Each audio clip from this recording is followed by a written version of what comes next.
So this paper, just a small word of introduction and contextualization of this paper. This is really kind of a bit, you know, a kind of next step in a long-run project that has, I think, at least two dimensions in my own work. One of the thread has been my work on competition regulation from a historical perspective. I've been following the evolution of competition regulation ever since 1890, the Sherman Antitrust Act in the US, and the kind of progressive internationalization of competition regulation, the progressive transnationalization of competition regulation, and I'll give a bit of a hint of that. There's more in the paper, probably won't say much here. On the other hand, my thread of work on global governance, on transnational governance, as we actually like to put it, rather with my colleagues Kerstin Salin, who unfortunately is not here, and my colleague Sigrid Quack, where we've been working a lot on the emergence of a transnational geography of rule-making and rule diffusion and rule channeling, which has obviously some connections with what Christina was talking about a bit earlier, and is very much about the emergence of soft power of a particular kind, but with a strong significance and importance in the last 50 years at least. And the paper itself is not trying to actually connect those things and bring back, in a sense, a more grounded geographical perspective by asking what is happening when these things, which is transnationalization of competition in the form of soft power, in the form of a transnational governance system, is encountering space, physical space. In that particular case, I chose to focus on Africa, and I will try to explain why, and how what is happening in that context. So do we have a transnational geography facing a national geography, or more likely do we have a structural whole situation in which a transnational governance process is trying to find its place, in a sense, in a particular context. So this is really the idea behind this project. It's still at an early stage, and there's still a lot of empirical steps for me to take, in particular to really meet the actors. I've been exchanging emails with some of the actors that I mentioned in the text, but the next step would be to follow the model of my friend Jan and go really and meet the actors in Africa. So the structure of the paper, exploring the interplay between those two geographies of contemporary regulation and governance, and as I said, it's probably a bit more complex than opposing them, but probably focusing on the structural holes. And I'm adding another layer of complexity because I'm also looking at the very powerful mediating role in that context of two dimensions. One, the emergence of transnational communities, and again, I will explain what we mean by this. This is a concept that we've pushed with Sigrid Quack for a few years now, and the emergence of transnational regions. And a lot of what's happening in the African story with respect to competition regulation is actually strongly mediated at the regional level, the equivalent of the EU, but in the context of Africa. So I'm adding this layer here, which makes it even more complex. And Africa is an interesting case because it's a very clear case, and that's why I'm using the banyan tree image, where competition regulation is definitely a foreign practice or foreign idea grafted onto a region that has no national or no regional tradition. So it's kind of a particularly interesting story, but also more generally because Africa tends to be a space that we don't look much at, we Western scholars. So few words on the transnationalization of competition regulation throughout essentially the last 40 years. This is in the paper, so I'm not going very far. So just to remind ourselves, this is competition regulation has clear US origins until the 1950s. Actually, the US and Canada were the only two countries with a competition regulation system functioning at the national level. In most of the rest of the world, actually, Historically, competition was a bad word. Most continental countries, continental European countries in particular, or Japan, were actually fostering, on the contrary, collaboration between firms. And what we see in the last 50 years and more speedily in the last 30 years is an amazing spread across the world of competition regulation as a set of practices and a set of institutions. We move from, as I said, 2 countries having a competition regulation system to today more than 100 countries having a competition regulation system in less than 40 years. And this actually creates an additional problem, which is that if you have more than 100 jurisdictions with a competition regulation system, admittedly coming from the same centers through a diffusion process, and I talk about that a bit in the paper, nevertheless, each of those systems is very strongly contextualized and is, set in particular national and historical context. This leads to a lot of difficulties in interconnecting those different jurisdictions. So there's kind of a challenge that emerges in the 80s, which is how do we actually make those jurisdictions increasingly similar to each other? How do we create, in a sense, a kind of transnational culture of competition regulation? And the initial dream, utopia, to take Laurent's idea, in this budding community or transnational community of competition regulation people in the 80s is really a convergence dream. Let's actually try to move towards not only the same rules, but the same implementation mechanisms, the same ways of interpreting the rules locally. And from this emerges a kind of complex what I call a complex multi-layered governance process. And I just identify here very fast the key elements in this multi-layered governance process. Obviously, I'm going to more detail in the paper on that. There are a core of older agencies that are very important, the US ones and the European one, and they are the older agencies that have contributed a lot to the diffusion of competition regulation across the world. We also have some transnational organizations like OECD, UNCTAD, that are playing a big role as radiating nodes also. They're key standard setters, key homogenizers, or attempting to be homogenizers and resource providers to try to push for this convergence agenda.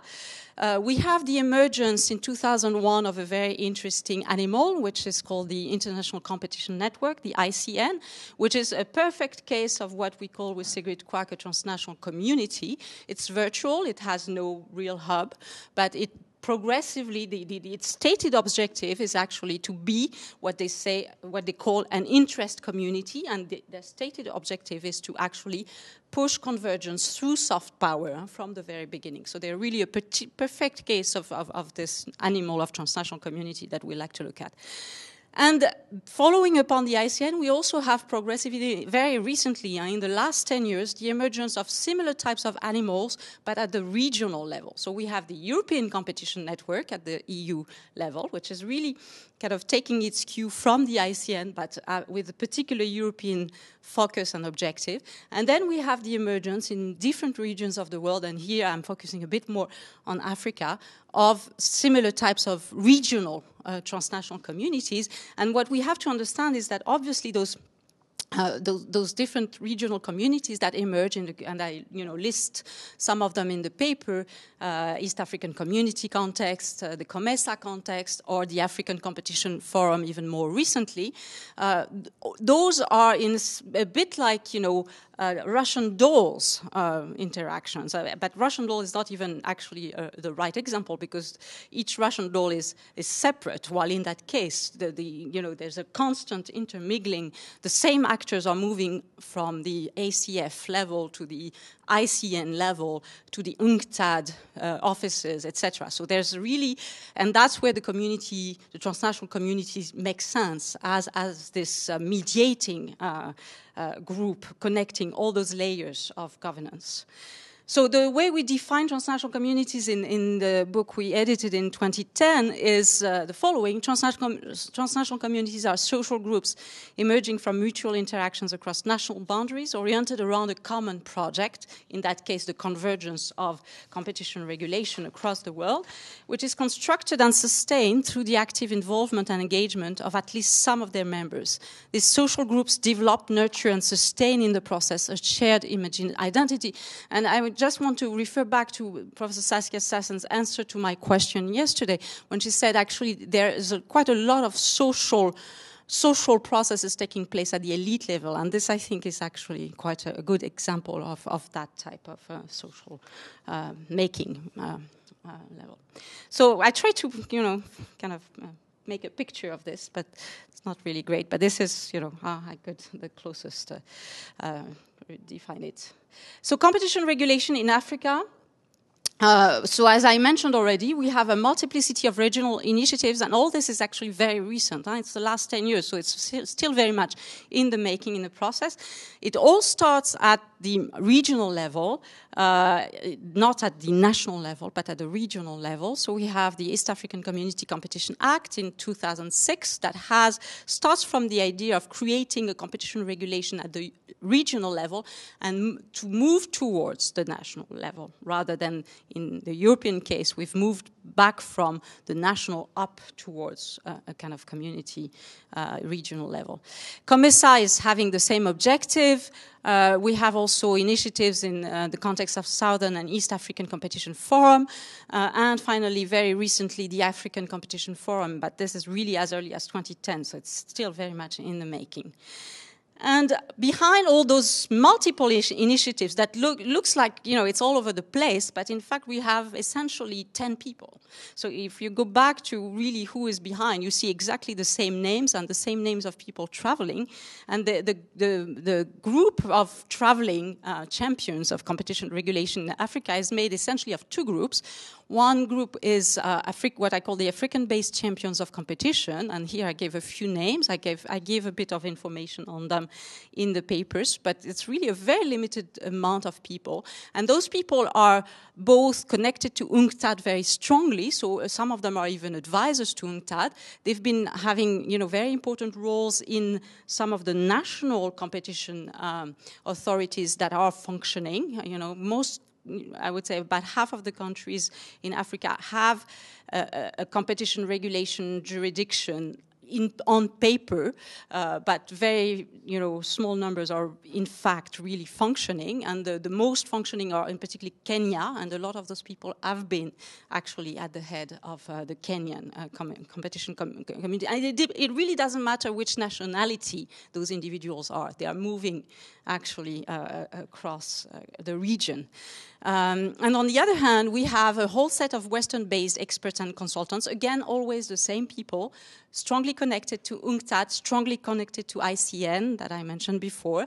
And we have this really small network that has been pushing over the last 10 years for in a sense, a kind of crystallization of competition regulation at the regional level. A lot of resources are coming from UNCTAD and from but also, actually, interestingly, and this is where the interesting, switch is happening, increasingly from foreign aid and development agencies, such as the British Department for International Development or the Canadian International Development Research Centre, and I'll explain why in a minute. So we see really the emergence, and we see it in the making, the emergence of a regional community within the context of a broader transnational community. So we should never forget that, all those layers are really playing with each other. The very interesting switch, and this is, again, still, I'm still kind of discovering those things as I go along with the project. But I see a very interesting moment of evolution in this project of convergence. Initially, when you look at the debates, the discourses of those actors for why do we want competition regulation in Africa, it is really a very simple power and hegemony story. And here I'm quoting one of those actors, Njoroge, explaining why we would want to have a competition regulation regulation in African countries. All successful market economies have in place adequate competition regulation mechanisms. As developing and less developed countries are not expected to reinvent the wheel, I take the position that a successful modern economy requires a robust competition regulation mechanism. Very mimetic, simplistic argument. You know, we want to be like modern countries, so we have to have that. And you know, to some extent, this doesn't work. It works in the sense that formally this is spreading, but on the ground it's not being implemented. Where I see maybe something turning, but again, since it's really happening, it's a bit early to say, is when suddenly competition regulation becomes connected to the Millennium Development Goals. And this takes place you know, just a year after the quote I mentioned here, 2005, 2006. It's a long story I'm not going into, but essentially what happens is that in the context of UNCTAD mostly, we see progressively the two notions being connected. If you are going to reach the Millennium Development Goals, you need to create market economies. If you need to create market economies, you need to have a competition regulation system in place. So you connect poverty and the reduction of poverty to competition regulation, and suddenly this seems to be an accelerating mechanism. And this is really what I want to spend more time actually exploring in the coming months. And this really, but in terms of the discourse, it's clear that now, today, this is the discourse that is taking place. Very different from the kind of simplistic, mimetic mechanisms that I mentioned before. So the Banyan tree story, you all know what Banyan tree is. The idea is, you know, in that case, that we have a clearly foreign tradition that is grafted on emerging regional and initiative structures.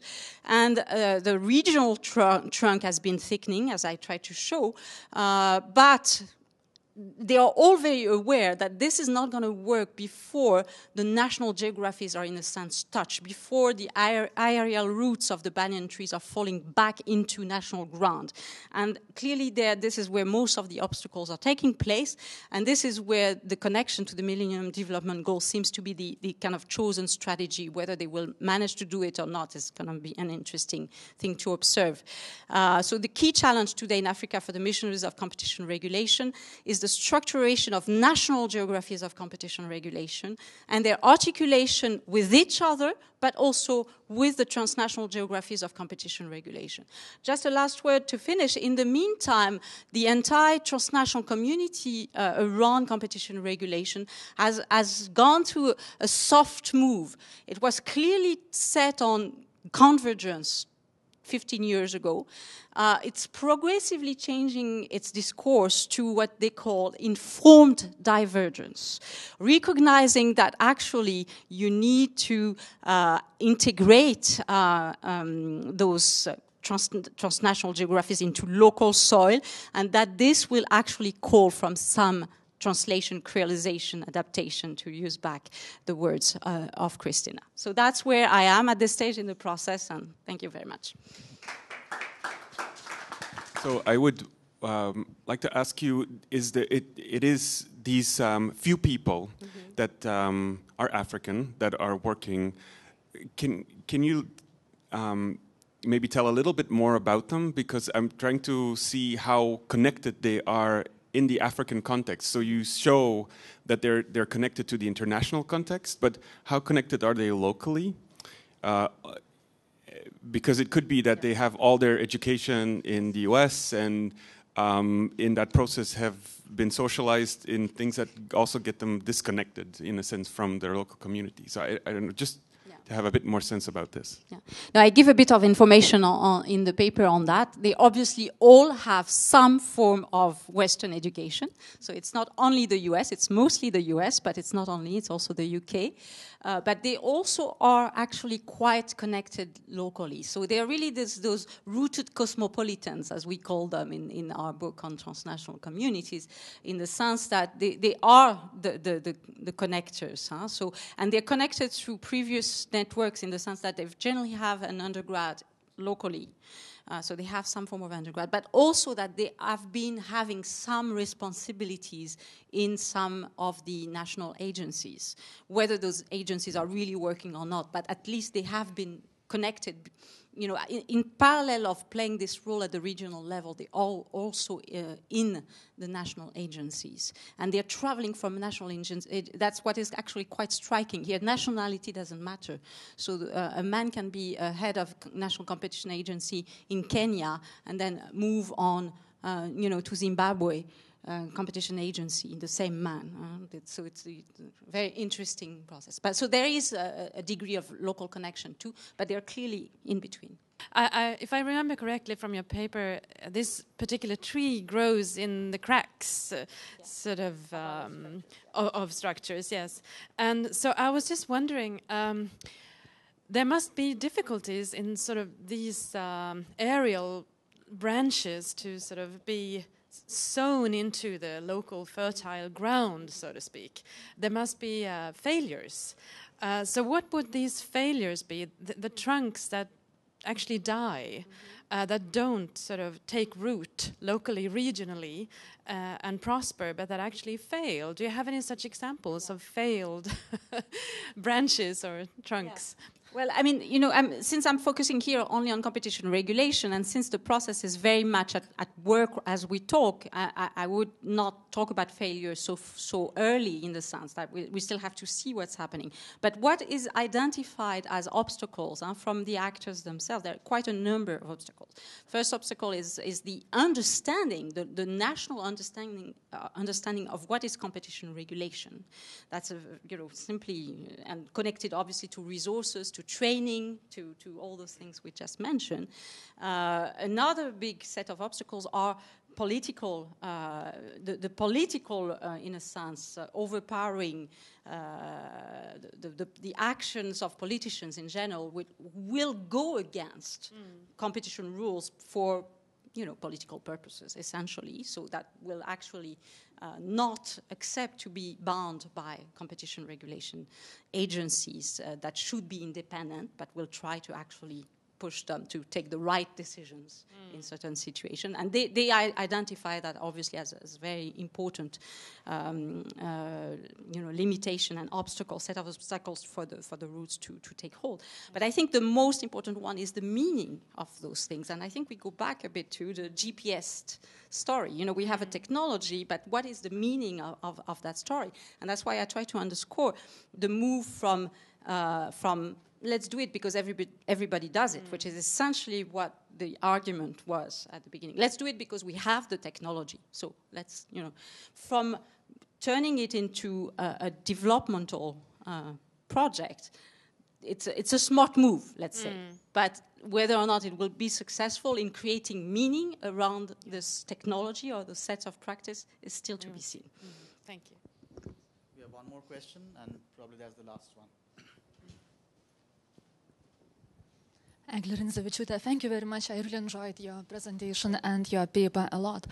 And one thought that struck me when reading your paper was that it's just a fabulous case, kind of seeing that the process is still the same, meaning that even in the 19th century, so many new nation states formed as through transnational process, through one countries integrated into emerging system of Westphalian states and nascent elites who were to become national elites became such because they isomorphized with elites of already better established nation states. So that's not exactly connected to your business story, but it's more connected to the nation building story that you also address so very interestingly in your paper. And here I have two questions. And I was thinking about these transnational communities of local African actors. And we do bring the kind of global technology of regulation to the native local context. But also, I don't know really if you have been studying that, but I wondered if these business communities or regulation communities, do they also emerge as bearers of special national identity? Maybe less ethnic, maybe rooted into different values. I just wonder about that. And also, recalling back yesterday's speech, what is the role of foreign investors in this picture of transnationalism, which is getting rooted in African countries? Yeah. Thank you. So on the first point, I think it's an empirical question, and it will depend on which transnational community you are looking at, and whether or not actually you have, more rootedness or less rootedness.